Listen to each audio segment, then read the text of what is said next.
The film begins with a guy named Jack breaking into a car to steal it. He looks like a pro who's done this many times before. Strangely enough, he is stealing in broad daylight in an area heavily packed with surveillance cameras, suggesting that the local residents here have likely been targeted many times before. That's why they've taken such precautions.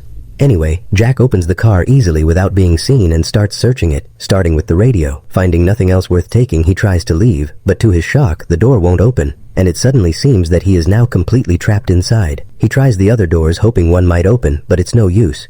Even his attempts to smash the glass fail completely. At this point, Jack starts getting visibly stressed and panicked, and since he's out of options, he tries anything he can think of. Despite his situation, he stays focused on the people outside so no one sees him and calls the police. Suddenly, he remembers the car's repair kit, hoping it might help him break the glass to finally escape, but after many desperate attempts, the reinforced glass is not even slightly scratched at all. He desperately tries dismantling the door's internal panels to reach the lock mechanism, but in his frantic haste, he accidentally cuts his hand on the metal, so he uses a heavy tool to try and break through the door. But the door remains completely unaffected because it is heavily armored. Soon, Jack realizes the entire car is armored and all of his desperate efforts to escape are proving to be in vain. He resorts to a final solution and carefully shoots at the window, but unfortunately the bullet ricochets into his leg. To stop the bleeding, he takes off his shirt to bandage his injured leg. Just at that moment, a woman stops by the side of the car to fix her own makeup. Strangely, she doesn't see or hear him pleading for help. He reaches for his phone again, but just as he goes to call, it dies. Night falls, and Jack can't bear the pain.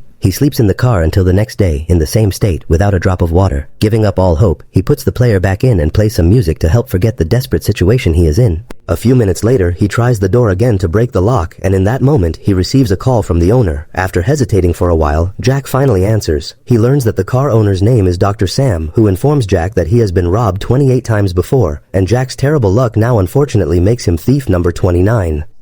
This is because Sam decided to get revenge on thieves, so he specifically bought this expensive car and turned the whole vehicle into a very clever trap.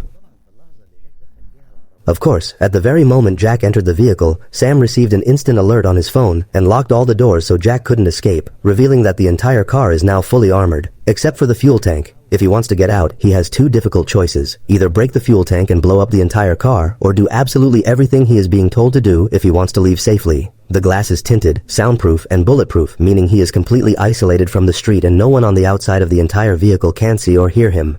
After hearing these words, Jack loses his cool and begins to insult Sam, threatening to kill him and his entire family once he is finally out of there. But Sam doesn't care about what he says. He knows he's a cancer patient with only a few days left to live, so it doesn't matter. Jack realizes he's in the hands of a man who won't show mercy. Seconds after the call, Jack finds the car's AC has turned on and feels he can finally breathe since there was no other air source. But the problem is the temperature starts dropping. When he tries to adjust it, the car doesn't respond because Sam is the only one in control of it. Jack can't stand the freezing cold of the AC, so he is forced to take the t-shirt he used to wrap his wound and puts it back on to stay warm, then cuts a piece of his pants to tie around his leg. When he finds he is still shivering from the cold, he has no choice but to block the air vents in the car to warm up a bit, to the point of covering himself with the floor mats of the car. But nothing works. Soon, he receives another call from Sam.